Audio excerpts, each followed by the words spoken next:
Cloud-based sports broadcasting is expanding globally, but adoption in Asia Pacific, especially among Tier 2 and 3 leagues, still lags. With 2025 seen as a tipping point, is the region ready to shift? Joining us now to explain this is Kent Anderson from Net Insight. So, Kent, what's holding back cloud adoption in Asia Pacific's Tier 2 and 3 sports leagues? Well, the interest is there, but the main hurdles, as we see, is more on the infrastructure variability and limited technical resources. So many of the tier 2 and 3 leagues, they operate with constrained budgets, and they're obviously smaller teams. So making the shift to cloud can seem quite complex or costly upfront. There is also a knowledge gap. Cloud workflows require a different mindset and skill sets. So it's a different set of people and knowledge about the different cloud infrastructure. However, we're seeing actually a good growing momentum in several regional service providers that are using our technology, and they are doing a managed solution. So they offer managed services, and we have a lot of success stories, and it's beginning to emerge. And a lot of that has been made available as from us on LinkedIn and other forums. So, but I think the fear is of change is quickly giving way for curiosity and ambition, basically. So cloud is there now, and people are trying or starting to use it more and more. But can local data centers and high-capacity IP links support large-scale live productions? Yeah, the short answer is yes. There is one of the most exciting developments in the region, actually. You can see where I'm based, like in Singapore, Malaysia, Thailand, and other regions. We're seeing a major investment in local cloud infrastructure. So the global providers is establishing quite powerful data hubs.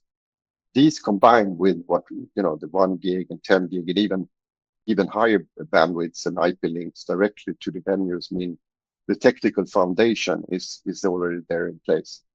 So the key now is connecting the dots, building the workflows to tap into this infrastructure and enabling producers to work seamlessly from virtually anywhere. And whether it's a centralized studio or a laptop on the move, basically. So would you say that centralized remote production could work in Asia Pacific, or is full cloud adoption unrealistic? I would say that centralized remote production is absolutely possible here in APAC, and we are actually doing that as we speak. So, but the path will likely vary across the different markets here in the Asia Pacific region. In more developed markets, we're already seeing hybrid models where control rooms are centralized, but they leverage cloud to scale up or spin out regional content.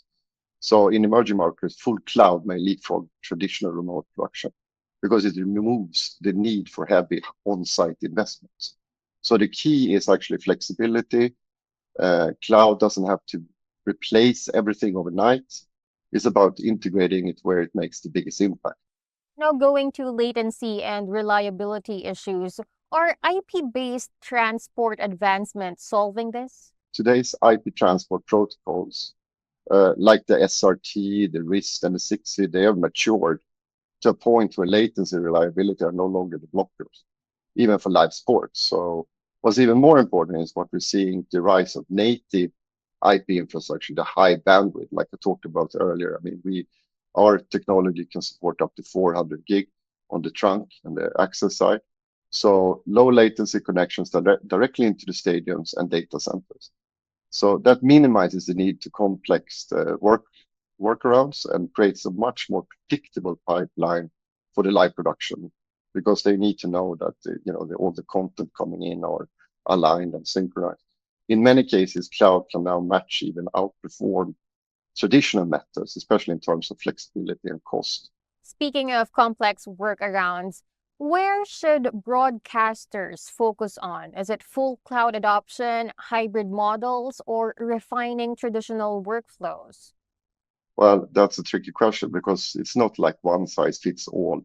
So some broadcasts are ready for full cloud adoption today, and some already are, while others benefit more from a more hybrid setup. What's important is to start the journey, assess what can move to cloud, and do the contribution graphics, archive access, and basically build from there. Hybrid models are practical step, offering flexibility without disrupting everything at once.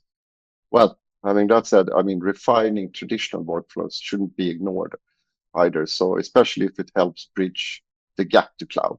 Ultimately, the most competitive broadcaster will be those who balance innovation with operational pragmatism.